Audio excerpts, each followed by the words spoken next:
मित्रों, वेदों में सामवेद समस्त कर्मों के लिए श्रेष्ठ बताया गया है। रोज हम निद्रा की अवस्था में कुछ न कुछ स्वप्न देखते अवश्य है, लेकिन देखे गए सभी स्वप्न सफल नहीं होते और सभी स्वप्न असफल भी नहीं होते, कुछ कुछ घटित भी होते हैं। मित्रों, शास्त्र कहती है कि कुछ ऐसे स्वप्न होते हैं जो पुण्य प्रदान करने वाले और मोक्ष के सुख की पहले से ही सूचना दे जाते हैं, लेकिन कुछ दुखद स्वप्न भी आते हैं, इधर देखे नहीं कि उधर घटित हो गया। जैसे रात के पहले पहर में देखा गया स्वप्न 1 वर्ष में फल देता है, दूसरे पहर का स्वप्न 8 महीनों में और तीसरे पहर का स्वप्न 3 महीनों में और चौथे पहर का स्वप्न 1 पक्ष में अपना फल प्रकट करता है। अरुण उदय के बेला में देखा गया स्वप्न 10 दिन में फलद होता है। प्रातः काल का स्वप्न यदि तुरंत नींद टूट जाए तो तत्काल फल देने वाला होता है। दिन को मन में जो कुछ देखा और समझा गया है वो सब अवश्य सपने में लक्षित होता है। श्री कृष्ण कहते हैं, चिंता या रोग से युक्त मनुष्य जो सपना देखता है वो सब निसंदेह निष्फल होता है।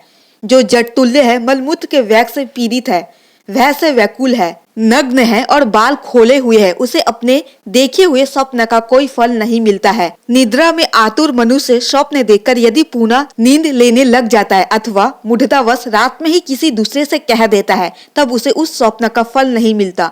किसी नीच पुरुष से, शत्रु से, मूर्ख मनुष्य, स्त्री से अथवा रात में ही किसी दूसरे से अपनी देखी गई स्वप्न की बात कह देने पर मनुष्य को विपत्ति, दुर्गति, रोग, भय, कलह, धन हानि एवं चोर भय का सामना करना पड़ता है। श्री कृष्ण कहते हैं, स्वप्न में वृक्षों पर चढ़ना, भोजन करना तथा रोना धनप्रद कहा गया है। हाथ में बीना लेकर गीत गाना खेती से भरी हुई भूमि की प्राप्ति सूचक होता है। यदि स्वप्न में शरीर अस्त शस्त्र विद हो जाए, उसमें घाव हो, कीड़े हो जाए, विष्ठा अथवा खून से शरीर लिप्त हो जाए तो यह धन की प्राप्ति का सूचक होता है। खेल खेल में ही पानी के ऊपर तैरने वाला मनुष्य प्रधान होता है। फलवान वृक्ष का दर्शन और सर्प का दर्शन धन प्राप्ति का सूचक है। स्वप्न में सूर्य और चंद्रमा के दर्शन से रोग दूर होता है। स्वप्न में प्रतिमा और शिवलिंग के दर्शन से मनुष्य विजय और धन की प्राप्ति करता है। प्रज्वलित अग्नि को देखकर मनुष्य धन, बुद्धि और लक्ष्मी पाता है। आंवला और कमल धन प्राप्ति का सूचक है।